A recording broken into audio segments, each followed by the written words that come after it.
राज्य अधिवेशनाच्या निमित्ताने जमलेले सगळे आंदोलनाचे सहकारी,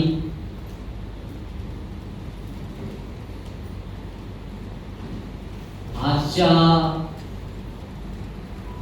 या अधिवेशनाचे उद्घाटक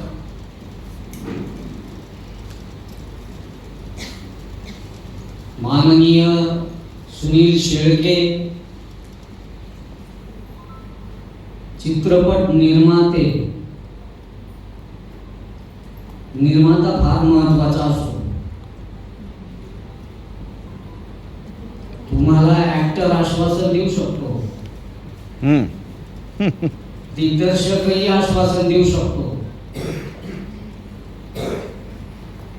त्याच्यावर भरोसा नका ठेवू, कारण ते लोक पैसे घेऊन काम करतात.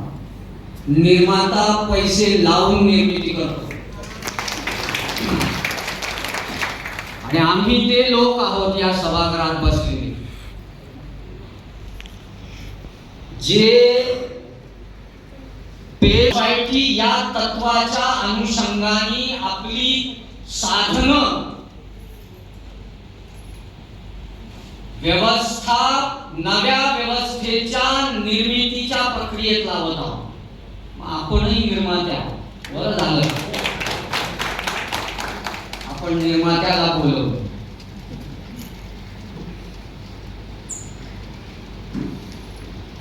आजच्या या कार्यक्रमाचे दुसरे अतिथी मूल्यवासी रमेश घेवंदे साहेब,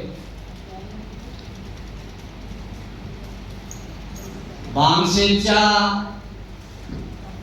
राष्ट्रीय कार्यकारिणीच्या सदस्या मूल्यवासी कविताजी मडावी,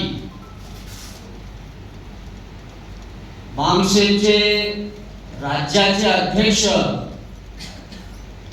मूल्यवासी नितीनजी भटकर आणि राज्याचे संघटन सचिव जनरल सेक्रेटरी डी.बी. अंभोरे साहेब, आणि तसंच या सभागृहात एक विशेष गट उपस्थित आहे. कविताताईंनी आता सांगितलं कि तुम अगर नेशनलाइजेशन नहीं करोगे तो गद्दी छोड़ दो, असं काय बोलले तुम्ही. गद्दी छोड़ दो तो किसको बिठा उधर, कि कौन बैठेगा. तुम हमको तो ज्यादा राहुल गांधी से प्यार होगा. हमारे लोगों के दिमाग में फार सहिष्णु लोक आहेत. आपले सहिष्णु असणं काही वाईट नाही आहे. हा अजेंडा तुमच्या नॅशनलायझेशनचा अजेंडा या देशातला कुठला पक्ष त्याला टेक ओव्हर करणार आहे हे आपण पाहायला पाहिजे. आणि तो बघा हा अजेंडा खतरनाक आहे, गोत्यात येऊ शकतो. या सरकारांना फ्रीबीज वाटणं सोपं आहे, कारण तुम्ही ज्यांना घेऊन या नव समाज निर्मितीची प्रक्रिया उभी करत आहात त्यांना रांगेत उभं करून 1,500 रुपये वाटण्याचा कार्यक्रम सुरू आहे या देशामध्ये, जवळपास सगळ्या राज्यांमध्ये. आणि या 1,500 खिशात पडण्याच्या आनंदात या देशातली सामान्य जनता कशा पद्धतीची संकटे आपल्यावर ओढवून घेत आहे ही प्रक्रिया प्रचारक म्हणवणाऱ्या संघटनांच्या प्रचारकांनी जास्त गंभीरतेने घ्यायला. आणि म्हणून नॅशनलायझेशनचा तुमचा अजेंडा स्वीकारलेला आहे. त्या पक्षाचे राष्ट्रीय प्रवक्ते इथं बसलेले आहेत, बी.डी. बोरकर साहेब, आणि त्या पक्षाचे मी त्यांचंही अभिनंदन करीन या प्रसंगी की तुमची बाजू उचलून धरायला कोणता क्रांतिकारी पक्ष आहे.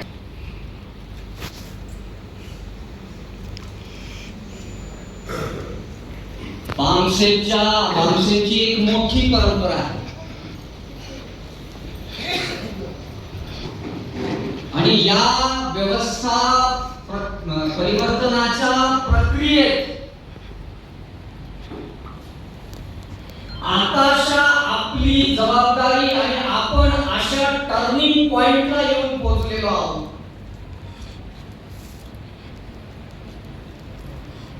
की आता आपण मागे परत फिरू शकत नाही, हे लक्षात घ्या.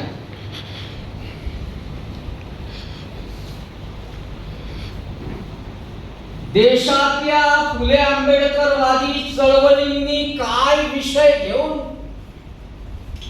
चालायला हवं. कारण असं म्हणतात देशामध्ये ज्या विचाराची चर्चा आहे त्याच विचाराचं काय असतं, लोक पॉवर मध्ये येतात. तर तुम्ही जो विचार स्वीकारलेला आहे त्याची चर्चा सुरू आहे का? सुरू आहे का त्याची चर्चा? जर त्याची चर्चा सुरू नसेल तर मग आपल्याला प्रचारक म्हणून त्याचा गंभीरतेने विचार करायला हवा.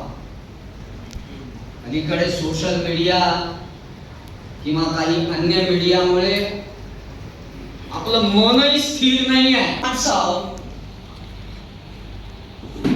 आणि ते मन त्याला कंट्रोल करतं किंवा ते मन त्याचा रस्ता बदलतं, ते मन त्याला डिस्करेज करतं. ते मन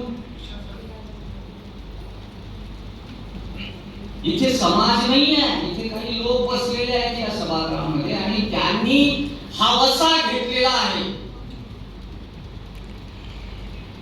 की आम्ही समाजाची दिशा बदलू.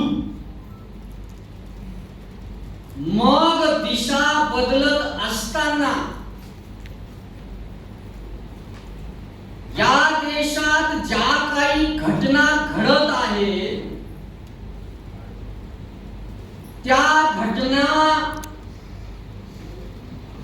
त्या घटनांचं विश्लेषण करणारा बौद्धिक वर्ग या देशात असायला हवा. सगळे सारखी चर्चा करत आहेत, सगळे लोक नकारात्मक चर्चा करत आहेत, पण जे केडर प्रचारक म्हणवतात, प्रचारकाची मानसिक, बौद्धिक, शारीरिक प्रक्रिया इतकी सबळ आणि प्रबळ असायला हवी की तो त्याच्या उद्दिष्टापासून हलायला नको. बुद्ध 80व्या वर्षी त्या पुण्यकाला दीक्षा देतात. इतक्या वर्षी 80व्या वर्षी. आता अलीकडे 80व्या वर्षी माणसाला लपवून ठेवतात, कोणीच भेटू नका त्याला. आता याला शांतपणे मत द्या. आनंदही असंच म्हणाला, आनंद गेटवर उभा होता, कशाला त्रास देतोस तू, आता तो निर्वाणाला जात आहे. बुद्धाने ती गडबड ऐकली आणि त्याला म्हणले बोलव. त्याच्याशी चर्चा डायलॉग केला आणि त्याला सांगितलं की तू 6 महिन्यांनी प्रवचन घे, कारण तू अन्य मताचा आहेस. मग एक व्यक्ती 80व्या वर्षापर्यंत कार्यकर्ता बनवण्याच्या प्रक्रियेत जात आहे, लक्षात घ्या. आणि तो त्याच्या बुद्ध उदाहरणातल्या त्रिपिटकाच्या शुद्ध पिटकात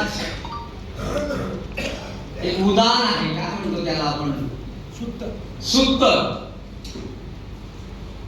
ते सुप्त आहे. यदा हवे पाक भवंती धम्मा, आता पिया झायतो ब्राह्मणस्स अथस्त कडखा वपयंती यतो पजानाती सयोती धम्म. बुद्ध त्याला सांगतो की जेव्हा वस्तूचं धम्माचं सम्यक स्वरूप उत्साही आणि विचारी माणसाला स्पष्ट होते, तेव्हा त्याला वास्तविक स्वरूपाचे सकारण ज्ञान झाल्याने त्याचे सर्व संशय निवृत्त होतात. आपलं काम आहे ते. जो समाज आता संकटात जात आहे त्याचे सर्व संशय निवृत्त करण्याचं काम कोणाचं आहे? कोणाचं आहे ते? आता बामशेप का संघावर सोडता? RSS वर सोडायचं ते काम आपल्याला करावं लागेल. आणि ते काम करत असताना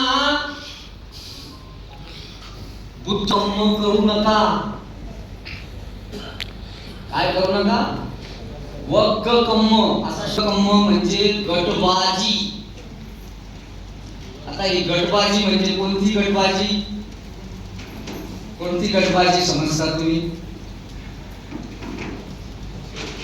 अरे आपण फार विखुरलेले आहोत, असं आहे ना माहित आता समाजामध्ये.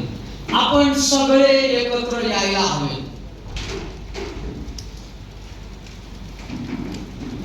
आपण एकत्र आल्याशिवाय हे होणार नाही. तुम्ही चूक. आता तुमच्यावर काम सोपवून देतो समाजातले काही घटक की तुम्ही हे काम करा.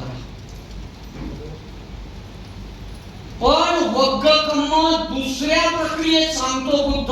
गण, जाती, कुल आणि शाखा तिकडे ठेवून या. संघात येत असताना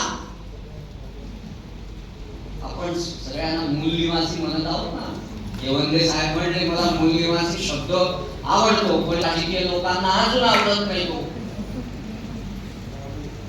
पॉप्युलर होत नाहीये तो शब्द. जर इथले गण, जाती, कुल, शाखा, धर्मात विभागलेले लोक जे मूळ निवासी आहेत ते जोपर्यंत स्वतःला मूळ निवासी मानत नाही तोपर्यंत तुम्ही ज्या डेस्टिनेशनला जाऊ इच्छितात त्या डेस्टिनेशन पर्यंत जाणं शक्य नाही. आणि म्हणून आता एक वर्ग तयार झालेला आहे. घटनेचं अत्यंत चांगलं विश्लेषण नको.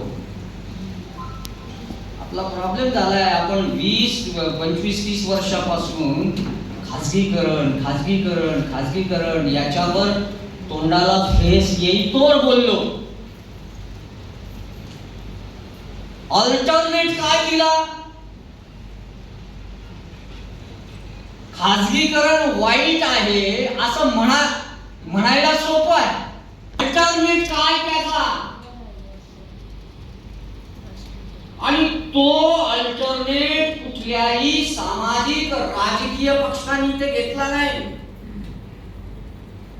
बाबासाहेबांनी तो दिला होता.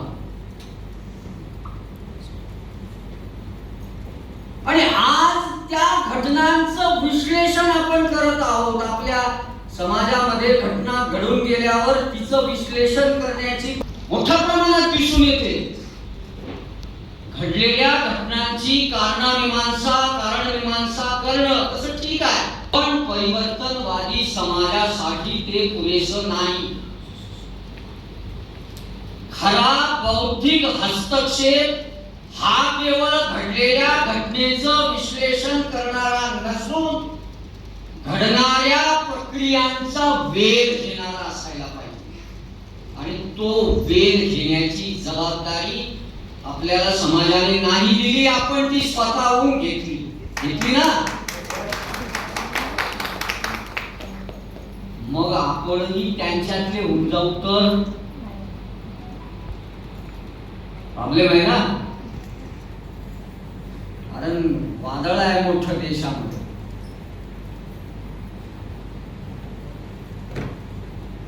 त्यांनी ज्या नरेशन, जी चर्चा या देशामध्ये उभी केलेली आहे, ती चर्चा एका मिनिटात आपल्याला नकारात्मक प्रक्रियेकडे नेते. एका कार्यक्रमात होतो की आठवण सांगतो थोडीशी. आम्ही एका ठिकाणी जेवलो.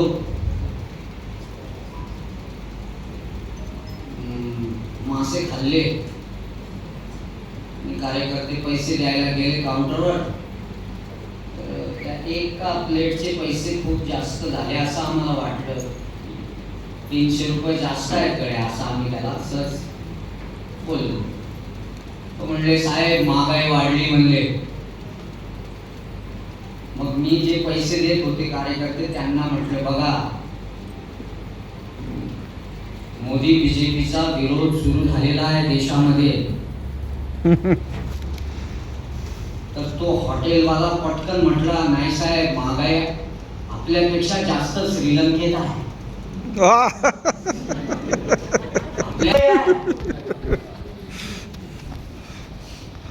आपल्या देशापेक्षा जास्त महागाई कुठे आहे? श्रीलंकेत. काउंटर केलं त्यांनी.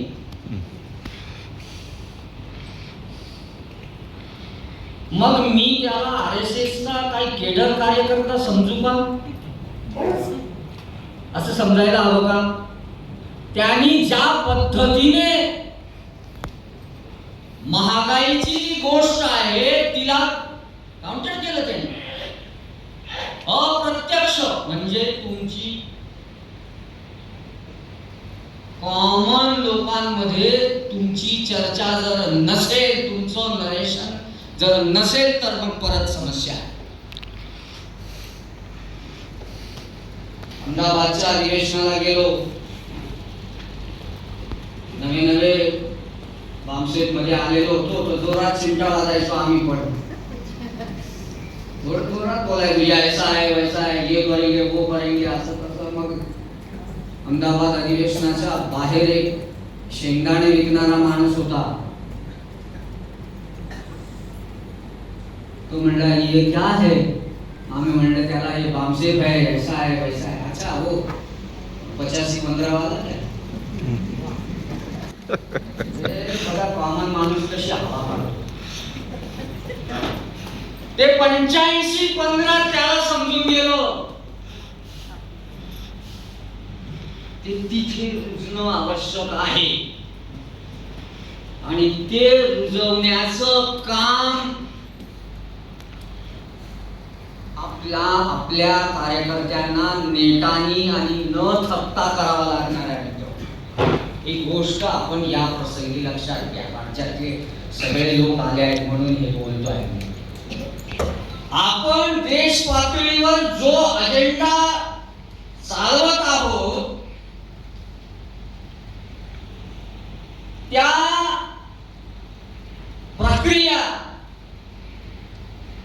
त्या प्रक्रियांमध्ये आपली निरीक्षकाची भूमिका असणं आवश्यक आहे. सामाजिक बदल, संघर्ष आणि सत्ता संबंध हे नेहमी तपासा. इथलं खाजगीकरण कुणाला फायद्याचं आहे आणि कुणासाठी तोट्याचं आहे, याच्यातला सत्ता संबंध काय आहे तो आपणास तपासणं गरजेचं आहे. ज्याही घटना या देशामध्ये घडत आहेत त्याच्यात आपणास विश्लेषकाच्या भूमिकेतून जावं लागेल आणि मग घटनांमधील मूलभूत कारण, हितसंबंध आणि दीर्घकालीन परिणाम आपल्याला शोधावे लागतील. ती एक प्रक्रिया आहे. आणि तिसरी महत्वाची प्रक्रिया आहे खास करून बामसेटच्या कार्यकर्त्यांची, ती म्हणजे दिशादर्शकाची भूमिका.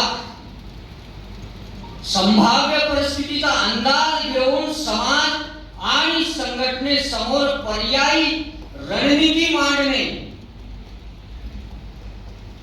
आणि या समाजाला सोबत घेणे ही एक प्रक्रिया आपणास करावी लागेल मित्रहो. आणि त्या अनुषंगाने बामसेब आपल्या सगळ्या ऑप्शन्सना घेऊन या देशामध्ये व्यवस्था परिवर्तनाचं आंदोलन उभं करण्याची प्रक्रिया वेगाने सुरू करत आहे.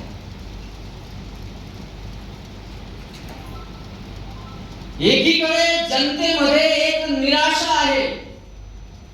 या बामसेबच्या पत्रिकेवर लिहिलेलं आहे की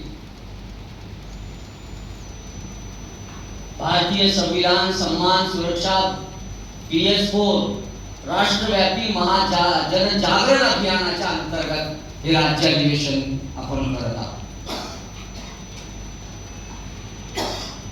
आणि या विषयाचा एक शब्द आहे लोकतांत्रिक राज्य समाजवाद. नुसता राज्य समाजवाद बोलू नका, कार्यकर्त्यांना माझी विनंती आहे. नुसता राज्य समाजवाद बोलल्याने वेगळा संदेश जाऊ शकतो. त्यामुळे त्याला आपण लोकतांत्रिक राज्य समाजवाद असा शब्द वापरतो आहे आणि ते काम आपण PS4च्या अंतर्गत करत आहोत. आणि इथल्या आपल्या सगळ्या ऑफशूट या PS4च्या अनुषंगाने 2018 पासून या समाजाला संघटित करणे आणि त्यांचे लोकशाही हक्क प्रस्थापित करण्याच्या प्रक्रियेचा दबाव या देशामध्ये बनवत आहे. हे आवश्यक आहे. का आवश्यक आहे? कुणीतरी एकाने आमच्यावर टीका केली आणि ते म्हणले की आता बामसेबचे लोक नागरिक शास्त्र शिकवायला निघाले. काय शिकवायला निघाले? नागरिक शास्त्र. आपल्याला फक्त आहे ना गणिताचा शिक्षक आठवतो. आठवत असेल ना, मारक्या शिक्षक कोण असतो? आता तर काही शिक्षक मार्क मिळत नाही कोणाला, पण पूर्वी मारके शिक्षक गणित, फिजिक्स, केमिस्ट्री असे असायचे. ते आठवतात आपल्याला. नागरिक शास्त्राचा शिक्षक आठवतो का? का नाही आठवत? कारण तो कायम सबस्टिट्यूट असायचा. तो कायम सबस्टिट्यूट. आम्हाला कळायला लागलं तेव्हा हेडमास्टर हे सांगताना पाहिलंय चित्रकलेचे शिक्षक जाव नागरिक शास्त्र शिकवणे. त्यामुळे बराच सत्यानाश झालाय.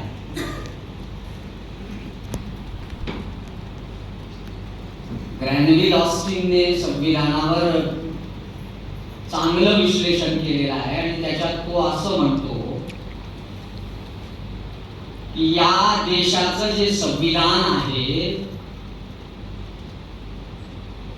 ते पाया आहे या देशाचा. काय आहे? तो पाया जर काढून घेतला तर हा देश कोसळेल. आणि या देशातले 85% लोक असे आहेत ज्यांना संविधानाचा माहित आहे का? मग हे कोणाचं अपयश आहे? तो सांगतो. जर अपयश असेल तर मग जबाबदारी कोणाची आहे? ग्रॅनव्हिल ऑस्टिन असं सांगतो. तो म्हणतो ही जबाबदारी या देशातल्या प्रतिनिधींची आहे. प्रतिनिधी म्हणजे कोण? निधीप्रती. निधीप्रती झाले ते आता. मग जर प्रतिनिधींनी आपलं कमरेचं सोडून डोक्याला गुंडाळून घेतलंय आता सध्या. आश्रमांच्या काळात त्यांना चमचा म्हणायचे, आता मी त्यांना एजंट म्हणतो. दल्ले. दल्ले. सगळ्या राजकीय पक्षांचे लोक हे प्रतिनिधी नसून ते त्या पक्षाचे एजंट आहेत. आणि ग्रॅनव्हिल ऑस्टिन असं म्हणतो की हे लोकप्रतिनिधींची जबाबदारी आहे. आणि जर ते अपयशी ठरत असतील या देशातल्या लोकांना लोकतंत्र समजून देण्यासाठी तर मग ही जबाबदारी या देशातल्या नागरिकांनी घ्यावी म्हणतो तो. आणि मग या देशातल्या नागरिकांनी ही जबाबदारी प्रक्रियेत या देशातले 50% लोक या प्रक्रियेच्या विरोधात आहेत की नाही? लोकतंत्राच्या विरोधात आहेत का नाही? त्यांना नको आहे.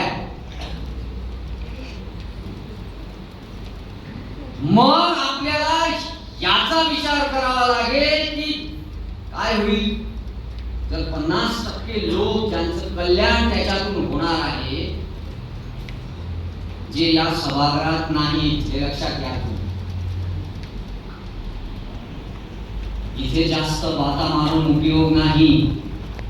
आपल्याला फील्ड मध्ये जास्त बाता मारायला हव्या. अविश्वास तिथे बनलाय. तुम्ही तर काय कट्टर लोक आहे, मगेपर्यंत म्हणत राहा हम व्यवस्था परिवर्तन से नाही हटेंगे. पण ज्यांना घेऊन करायचं आहे ते कुठे आहे? या देशातले मार्जिनल लोक कुठे आहेत? या देशातले मजूर कुठे आहेत? या देशातल्या मार्जिनल शेतकऱ्यांच्या महिला, मजुरांच्या महिला, ज्या आपल्या मुलांसाठी स्वप्न बघत आहेत, त्या तुमच्या एरियात कुठे आहेत? त्या जर नसतील तर त्याही संविधानाच्या प्रक्रियेच्या विरोधात तुमच्या समोर उभ्या राहतील. ह्या मर्यादेला आपल्याला तोडायला हवं. ही मर्यादा तोडण्याची प्रक्रिया यासाठी करायची आहे की ज्यांच्यासाठी लोकशाही आहे त्यांना या प्रक्रियेसाठी आपल्याला पात्र करणं आवश्यक आहे. लोकशाहीसाठी पात्र होणे म्हणजे काय? तुमचे हक्क, अधिकार, किमान अन्यायकर्त्याच्या विरोधात तुम्हाला उभं राहता आलं पाहिजे. तुमचा आवाज तिथपर्यंत गेला पाहिजे. ती प्रक्रिया या देशात उभी करणं आवश्यक आहे. नाहीतर महापुरुषांचं तर हे म्हणणं आहे की लोकशाही ज्यांच्या करता आहे ते जर तिच्यासाठी पात्र झाले नाही तर लोकशाहीचा इथले शासक तिच्या कर्त्याच्या विरोधात उपयोग करू शकतात. आणि आता लोकशाहीचा तिच्या कर्त्यांच्या विरोधात उपयोग सुरू आहे. दिसत आहे बरोबर लोकशाही गंभीर बाब आहे की नाही? मानता का तुम्ही या गोष्टीला? मी सांगतो म्हणून नाही.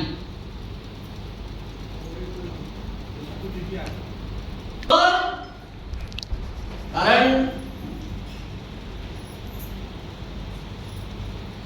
तिचा जर या देशातल्या 85% लोकांच्या विरोधात उपयोग झाला तर काय होणार आहे? झाला आहे तो.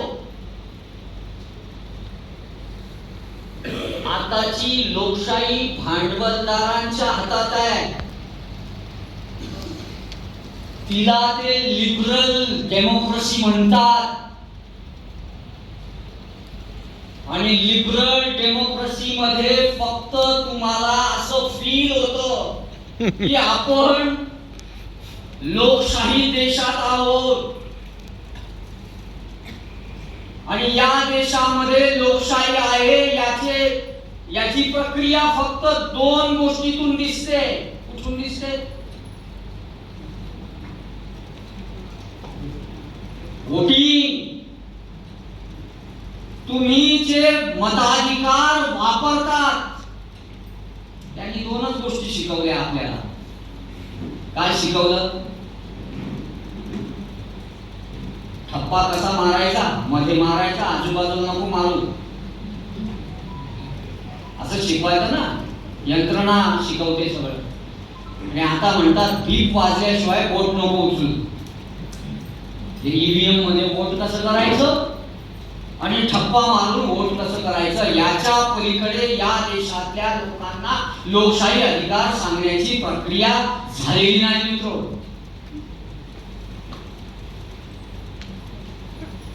लोकशाहीची हमी जरी मतदानात असली तरी तो मतदान करणारा वर्ग तुमच्या फेवर मध्ये आहे.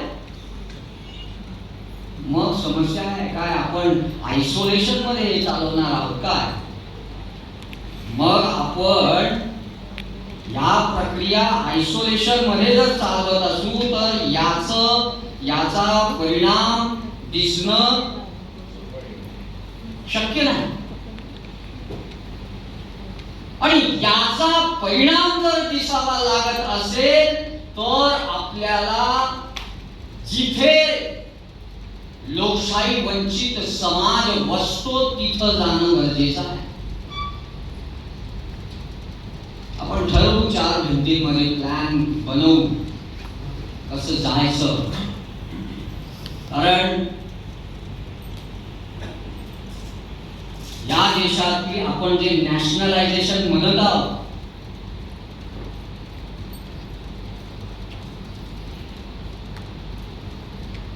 याचा अर्थ काय की या देशावर या देशातल्या जनतेची सार्वजनिक मालकी असायला हवी.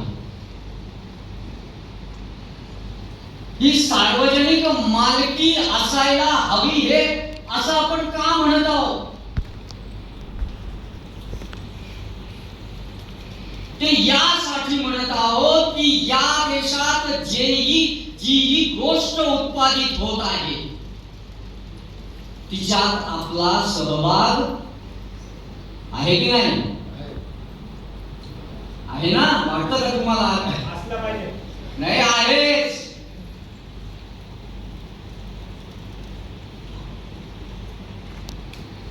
या देशामध्ये जे जे उत्पादन होत असेल मग ते कृषीशी संबंधित असो, ऊर्जेशी संबंधित असो, इंडस्ट्रीशी संबंधित असो, इथे समाजवाद आहे. उत्पादनाचा समाजवाद या देशामध्ये आहे ना. या देशाला घडवण्याच्या प्रक्रियेत या देशाच्या प्रत्येक नागरिकाचा काय आहे. सहभाग आहे. मग यांचा सगळ्यांचा सहभाग असणं म्हणजे उत्पादनाच्या निर्मिती प्रक्रियेमध्ये या देशातल्या प्रत्येक घटकाचा सहभाग आहे. पण डिस्ट्रीब्युशन ऑफ प्रॉफिट मध्ये सहभाग आहे काय. आहे तुमचा सहभाग. सरप्लस प्रॉफिट मध्ये तुमचा सहभाग आहे का. सरप्लस म्हणतो मी. पहिले प्रॉफिट आणि एक अजून सरप्लस प्रॉफिट याच्यामध्ये आपला सहभाग आहे का. नाही. तुमको तो वो या देशात आता साहेब बीर राहणार नाही. झाले कलेक्टर बोरकर साहेब पण झाले कमिशनर.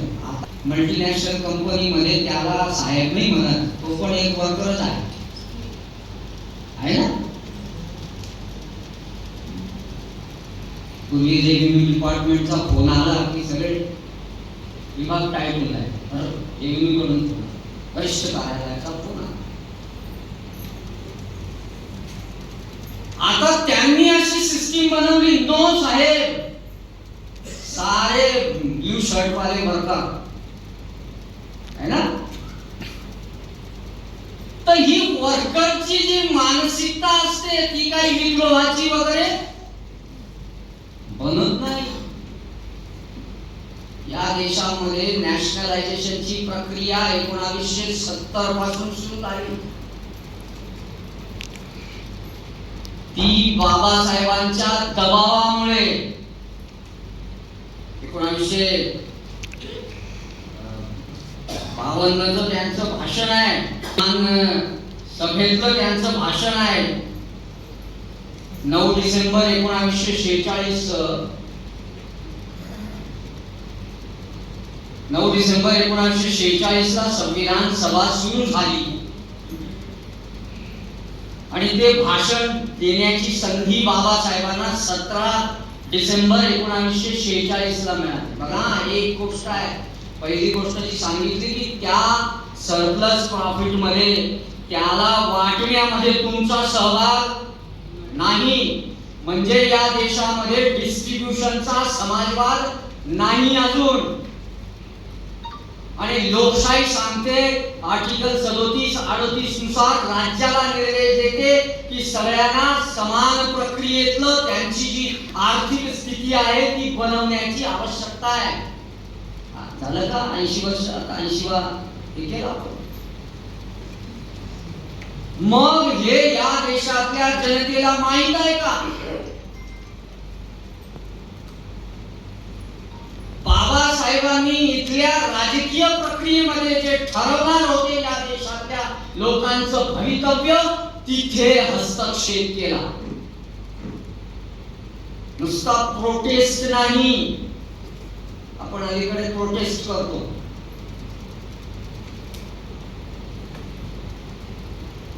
बाबासाहेब 28व्या वर्षी त्या साऊथ बरो कमिशनला एक मेमोरंडम देतात.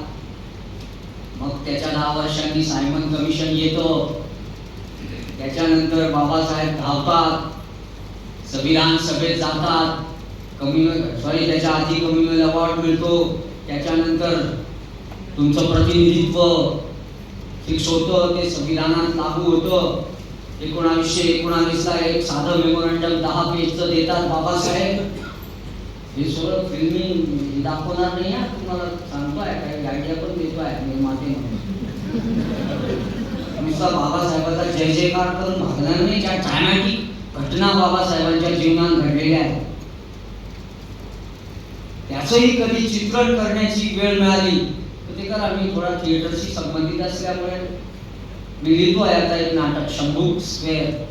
हजारो शंभूक तयार होतील, त्यांना आता कोणी मारू नाही शकत. हा विश्वास बनवणं आवश्यक आहे.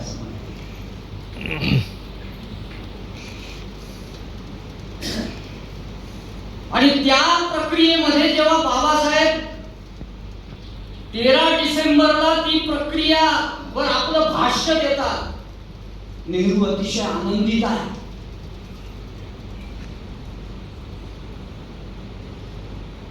ती जी 19 ला सुरुवात केलेली प्रक्रिया, त्याचा अंतिम खेळा जो बाबासाहेबांनी ठोकला त्यांच्या जाण्याच्या 4 वर्ष आधी, तो खेळा आता आपल्याला अजून मजबूत करायचा आहे. तो अजेंडा नाही घेतला इथल्या राजकीय पक्षांनी. आणि तो 28 वर्षाचा पोरगा एक मेमोरंडम देतो, त्याला आता 100 वर्षाच्या वर झाले आहेत. त्या मेमोरंडमचे प्रॉडक्ट आहोत आपण सगळे या सभागृहात आहोत का नाही? इथून रिप्रेझेंटेशन आलं. पण बाबासाहेब फक्त शिकलेल्यांचं रिप्रेझेंटेशनच्या प्रक्रियेत नव्हते, तर या देशातल्या सर्व जनतेचा, या देशाच्या लोकशाहीत कसा सहभाग होईल याचं सुतोवाच या भाषणात करतात. ते म्हणतात, प्रस्ताव ठेवला, आनंदात प्रियंबल जाहीर केलं, आम्ही असा देश बनवू, सामाजिक न्याय देऊ, बंधुता घडवू, या देशात सामाजिक, आर्थिक, राजनीतिक न्याय देऊ. ते प्रियंबल आहे. आणि सगळ्यांना हर्षभराने सांगितलं की सगळ्यांनी या प्रस्तावाला उभं राहून सहमती द्या. जेव्हा बाबासाहेबांची वेळ आली तेव्हा बाबासाहेब असं म्हणले की नेहरूजींचा जो प्रस्ताव आहे त्याच्यामध्ये हक्कांचं स्पष्ट रूपाने समावेशन आहे, पण मला त्याच्यात उपाय योजनांचा अभाव दिसतो. जसं की आपण सगळे जाणतो, बाबासाहेब म्हणतात, मी नाही, जेव्हा लोकांच्या अधिकाराचे उल्लंघन होते ते तेव्हापर्यंत अप्रभावी होतात जोपर्यंत त्याच्या निवारणाचा कुठलाही रस्ता किंवा कुठलाही उपाय निघत नाही. बाबासाहेब म्हणतात त्या उपायांचा इथे, त्या बुनियादी, त्या मुळातल्या उपायांचा या प्रस्तावामध्ये अभाव प्रतीत होत आहे. म्हणून मला शंका आहे की येणारी स्थिती काय असणार आहे. आणि मग या प्रस्तावामध्ये सामाजिक, आर्थिक, राजनीतिक न्यायाचं प्रावधान केलं गेलेलं आहे.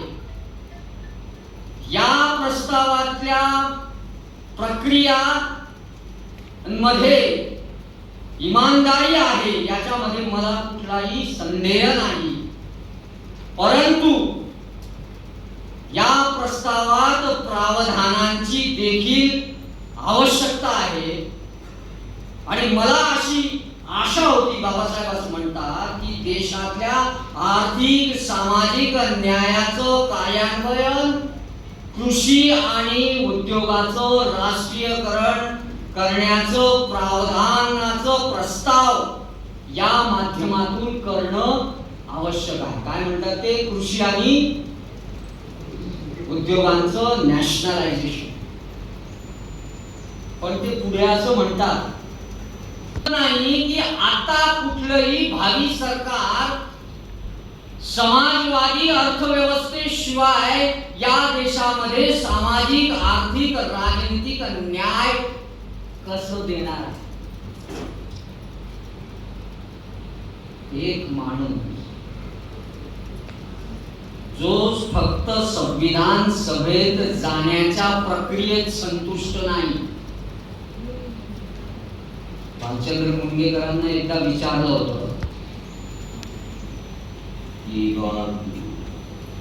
तुम्ही राज्यसभेत जास्त बोलत नाही, त्यांनी मिड डे मीलची योजना काढली ना, त्याच्यात काम केलं त्यांनी. त्याच्यात ते असं म्हणले की माझं टार्गेटच राज्यसभा होतं. आलं का लक्षात? तर आत्ताच्या प्रतिनिधींचं टार्गेट काय आहे? बाबासाहेबांचं टार्गेट काय होतं संविधान सभेत जाण्याचं? तुमची तुलना करा. हे पटवा लोकांना. जर फक्त राज्यसभेत जाऊन बसणं ही माझी अंतिम इच्छा असेल तर गडबड आहे ना. गडबड आहे. ज्यांना आम्ही अर्थशास्त्री मानतो, मानतात तो.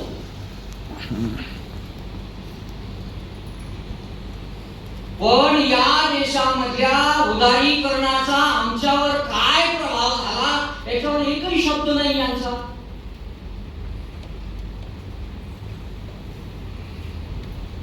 इथल्या बुद्धिजीवींनी प्रॉब्लेम ऑफ रुपीचं भाषांतर कधीच मराठीतून केलं नाही. समज नाही चाहिए. नाही तर कुठला प्रोफेसर याच्यावर पीएचडी करेल आणि आपल्या पुढे चालला जाईल युनिव्हर्सिटीमध्ये. इथे झगडा सुरू आहे. आणि हा माणूस फक्त संविधान सभेत जाण्यास संतुष्ट नाही, तर तो तिथे एक नवा अजेंड्याची सुरुवात त्या संविधान सभेमध्ये करतो आहे. 46 हा दबाव होता नेहरूच्या सभेत. 1991 ला लँडच्या संदर्भात जेव्हा ऍक्ट बनला, ते working democracy constitution, working democratic constitution, हे पण ग्रॅनविल ऑस्टिनचंच पुस्तक आहे. त्याच्यात एक छान उल्लेख आहे. या देशातली जमीन किती आहे हे मोजा. 2,10,00,000 हेक्टर जमीन. ही वर्कड जमीन आहे, सरप्लस जमीन. आणि एक एक जमीनदार हा 10,000 एकराचा मालक. आणि जसाही तो ऍक्ट यांनी केला, दबावात होते नेहरू आणि ही कंपनी काय होती, दबावात हे सुरुवात केली. त्याच्यातलं जे या पुस्तकात एक उदाहरण आहे आणि त्या उदाहरणातून असं एक बाहेर निघालेलं आहे. जमीन पुन्हा कोणाच्या नावाने आहे देशात. म्हणजे या देशातले जे आत्ताच्या नॅशनल सॅम्पल सर्व्हेनुसार अल्पभूधारक व लहान शेतकरी हे एकूण भूधारकाच्या संख्येचे 90.40% आहे. पण हे 90.40% फक्त 35 ते 40% जमिनीचे मालक आहेत. त्यांनी पैशाचं सांगितलं की सगळ्यात जास्त पैसा आता कोणाकडे आहे, हे जमिनीचा. आणि बाबासाहेब सांगतात की जमीन, लँड रिफॉर्मेशन आणि इंडस्ट्रीवर तर बोलावं लागेल अजून आपल्याला. त्या इंडस्ट्रीमध्ये जेव्हा रिप्रेझेंटेशन मिळालं तेव्हा आपला काय फायदा झाला ते सांगतो. पण इथे ग्रँडविल ऑस्टिन असं म्हणतो की 10,000 एकर, समजा 10,000 एकर जमीन एका जमीनदाराच्या नावाने आहे. सीलिंग आल्यावर तो आपली जमीन 500 एकर बायकोच्या नावाने करतो. 500 एकर बायकोच्या नावाने नाही, तिला माहेरून मिळाले. मग साल्याच्या नावाने करतो, नाही ही तर त्याच्या बापाची आहे. 500 एकर एखाद्या भावाच्या नावाने करतो, आते भावाच्या नावाने करतो, अशी वाटत जाते. मग त्या तपासणाऱ्याला हे लक्षात येतं की अजून 500 एकर ते म्हणले सगळे दाखवा तर मला या जमिनीतले लोक ज्यांच्या नावावर खाते आहेत ते दाखवा. मग ते म्हणले हा ही बायको आहे, तो साला आहे, तो अमका आहे, तो ढमका आहे, असे नातेवाईक दाखवले. मग तो म्हणला हा धोंडू धुडकू कोण आहे, आपले नाव तशी होती. धोंडू धुडकू कोण आहे म्हणले, याला या समोर याच्या नावाने 500 एकर जमीन दिसते आहे. तो म्हणला नाही हा थोडा बाहेर आहे, हा काही सापडत नाही आहे, याला आम्ही शोध नाही त्याला शोधून आणा, नाही तर आम्ही पोलिसांकरवी त्याला शोधू. मग तो जमीनदार भरमला आणि त्यांनी गोठ्याकडे बोट दाखवला. ते धोंडू धुडकू माझ्या बैलाचं नाव आहे आणि ही जमीन त्याच्या म्हणजे जनावराच्या नावाने जमीन करणारी सामंती व्यवस्था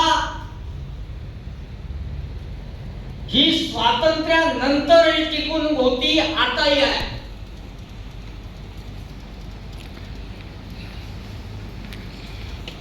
अल्पभूधारक शेतकऱ्यांना या योजना आहेत ना सामूहिक शेतीच्या सरकारच्या. पश्चिम महाराष्ट्राचा सर्वे केला आम्ही आणि या देशातले सगळे कृषी काय म्हणणारे सहकार महर्षी वगैरे यांनी जेव्हा सामूहिक शेत्यांचं प्रक्रिया केली त्यावेळेस तिथे SC ST चं 13 आणि 7% कॉन्ट्रिब्युशन असायला पाहिजे, ते फक्त 2% कॉन्ट्रिब्युशन आहे. किती? 2%. फुले शाहू आंबेडकरांच्या नाव घेणारे इथले राज्यकर्ते आपल्या संस्थांमध्ये शेड्यूल कास्ट आणि शेड्यूल ट्राईबला किती टक्के प्रतिनिधित्व देतात? 2%. आणि तो अल्पभूधारक, तो मजूर, तो मार्जिनल शेतकरी, त्याचा कुणीही या देशामध्ये लीडर नाही. आहे का लीडर? तो MSP मागतो का? ज्वारी आणि धानाचं पीक काढणारा शेतकरी MSP मागतो का? MSP कोण मागतो? ऊसाचा शेतकरी. मोठा शेतकरी मागतो ना, बागायतदार. तो बागायतदार शेतकरी पण ब्राह्मण नाही, तरीही तो या प्रक्रियेत ज्या पद्धतीने इथली जात व्यवस्था टिकून ठेवण्यासाठी प्रयत्न करतो. आमची थोडीशी शेती आहे, शेतीत मजुरीला जायचे, मजुरी संध्याकाळी मिळायची, तर शेतीचा मालक हे म्हणायचा, काय म्हणायचा, अरे तुमचं तरी चांगलं आहे, तुम्हाला रोज मजुरी मिळते, मला तर 1 वर्षाने त्याचा फायदा मिळतो. म्हणजे आम्हाला आनंद व्हावा, आम्ही मजुरीच्या प्रक्रियेतच राहावं, आम्ही शेतीचं स्वप्न बघू नये. या देशातली ब्राह्मणी मानसिकता कशी रुजवते हेही आपणास तपासणं आवश्यक आहे, हे ठेवणं आवश्यक आहे. आणि त्याच्यानंतर 1970 नंतर जी राष्ट्रीयकरणाची प्रक्रिया इथे सुरू झाली आणि आम्ही आमचे शिकलेले लोक त्याच्या देशामध्ये रिप्रेझेंटेशन मागायला लागले.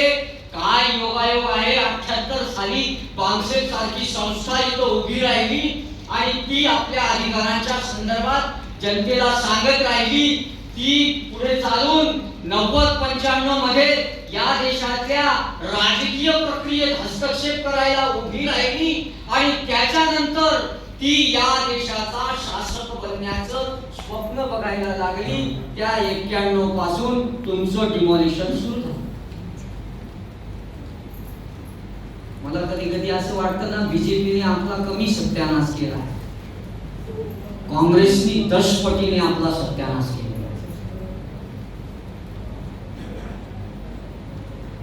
या देशामध्ये एलपीजी धोरण आणण्यात आणि 600 अब्जाची डिसइन्व्हेस्टमेंट, जी फक्त 2007 पर्यंतची आकडेवारी आहे, जे अर्थशास्त्री आहेत के.एस. चलम, आर्थिक सुधारांची जी प्रक्रिया आणि सामाजिक अपवर्जन, याच्यावर त्यांनी आपला प्रबंध लिहिलेला आहे. हा प्रबंध वाचायला हवा. 2006 पर्यंत 600 अब्ज रुपयांचं डिसइन्व्हेस्टमेंट. मला माहित नाही ते 600 अब्ज किती शून्य वगैरे, पण मी चॅट जीपीटीला विचारलं 600 अब्ज म्हणजे किती, तर तो म्हणला ही महाकाय संख्या आहे. काय म्हणतो तो? ही संख्या महाकाय आहे.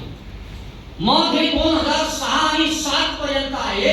ही डिसइन्व्हेस्टमेंट अजूनपर्यंत सुरू आहे आणि इथल्या या देशातला जो ज्याला लोकशाहीचा खरा हक्क मिळाला, तुम्ही आता बाहेर पडलाय त्या प्रक्रियेमध्ये. जे शासक बनण्याचं स्वप्न नॅशनलायझेशनने दिलं आणि मग या देशातल्या लोकांनी धार्मिक उन्मादाचा एक नरेशन या देशात उभं करायला सुरुवात केली आणि आपण पण आपल्याला असं आपलाही धर्म स्ट्रॉंग असला पाहिजे. आपण विचार करतो ना, कुठल्या धर्माचे असाल तुम्ही इथे बसले, पण फुले आंबेडकर वाल्यांना असं वाटायला लागलं की आपला धर्म. मी प्रातिनिधिक स्वरूपात जर बोललो की बुद्ध बऱ्यापैकी दार्शनिक आहे, ज्याला स्वीकारता येईल असं, तो ही गोष्ट करतो त्याच्या संघामध्ये. 2000 भिक्षूंना घेऊन जातो तो आणि या देशातल्या गृहपत्यांनी जेव्हा त्याला जे इन्व्हिटेशन देतात जेवायला, तो एकटा फिरणारा भिक्षू नव्हता, तो संघ बनवून फिरणारा होता. आणि त्यांनी जो पंचधम्म दिला बघा, मी बुद्धाला नॅशनलायझेशनशी जोडतोय. काही लोक त्याला एकदम धार्मिक गुरु मानून टाकलं आणि त्याचं हे जे क्रांतिकारक तत्व आहे हेही नष्ट करण्याची प्रक्रिया आपल्या हातून घडत आहे, हे लक्षात घ्या. तुमच्यापर्यंत असा झाला नाही, तो 2500 वर्षापासून फिरत आहे. आपण करंट्यांनी त्याला उचलला आणि विहारात ठेवून दिला. आपणही त्यांच्या समोर बसून गेलो. त्याला असं वाटलं की तुम्ही फिराल. यांना मला माझी कीव आली, मी 2500 वर्षापासून फिरत आहे, तर यांनी मला थोडा आरामासाठी बसवला आहे. पण हे माझ्या समोर का बसले? तुम्ही का बसले त्याच्या समोर? आता काही लोक जाऊन बसतात ना पुतळ्या, का बरं टाकतात गड्यावर? तो म्हणतो शांती मिळते. त्याचा अर्थ घरी प्रॉब्लेम आहे का घरी? आज बायकोचा वाढदिवस होता, ते सोडून येणं किती खतरनाक होतं. 2-4 दिवस आता विनवण्या करायला, म्हणजे त्यांना शांती कुठे हवी आहे? आणि हा दुःख मुक्तीसाठी त्याच्या समोर बसलेला, ज्याला बसवून दिलं, तो 2500 वर्ष फिरतोय, आजही फिरतोय, आजही त्याचा शोध सुरू आहे ना. मग तो सांगतो की अरे गड्यावर 2000 भिक्षूंना घेऊन येईल तुझ्याकडे, पण सांग तुझी शेती किती आहे? ग्रहपत्याला विचारतो आनंद, तुझी शेती किती आहे? तो म्हणतो माझी शेती 20,000 हात आहे. तेव्हा हाताने मोजायची शेती, महसूलचे लोक बसले आहेत. आणि हाताने मोजत ती शेती तो दाखवतो बुद्धाच्या संघाला. आणि तो म्हणतो मग ही शेती करतो कोण एवढी शेती? ते म्हणतात माझ्याकडे 100 तास आहे.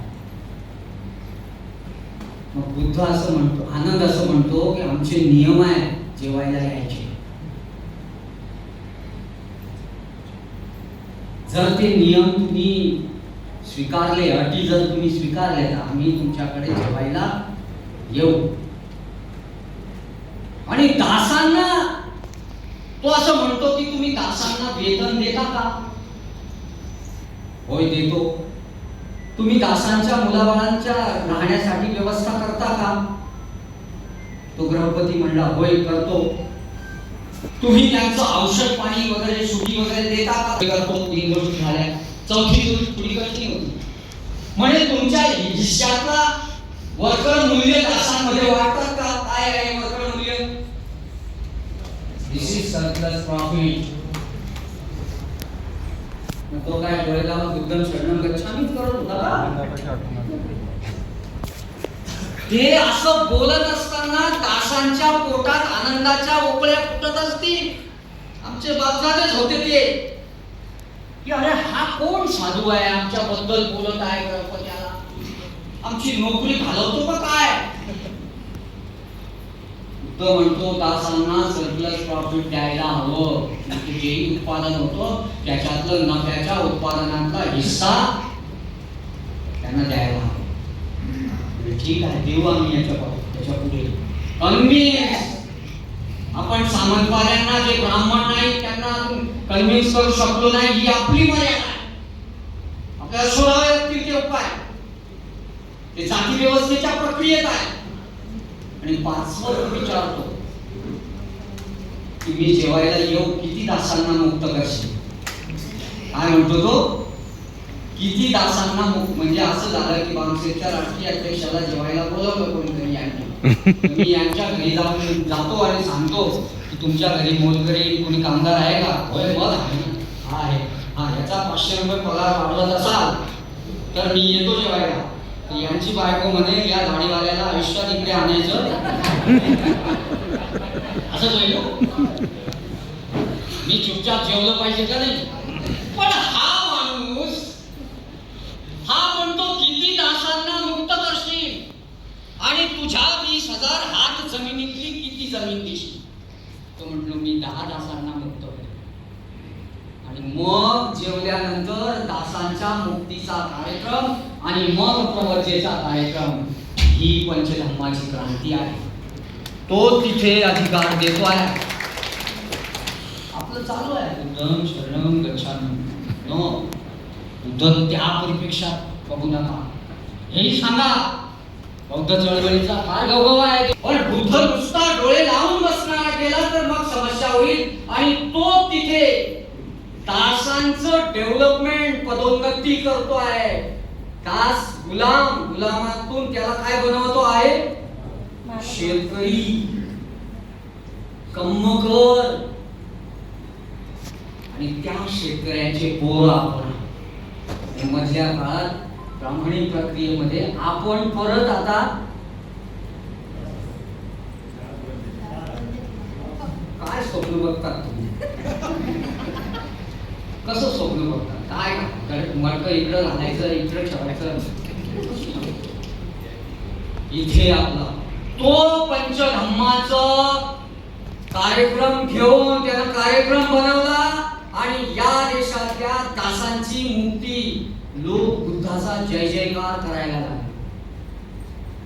असं नाही आला इथपर्यंत तो. बाबासाहेबांनी असंच त्यांना गुरु मानलं नाही.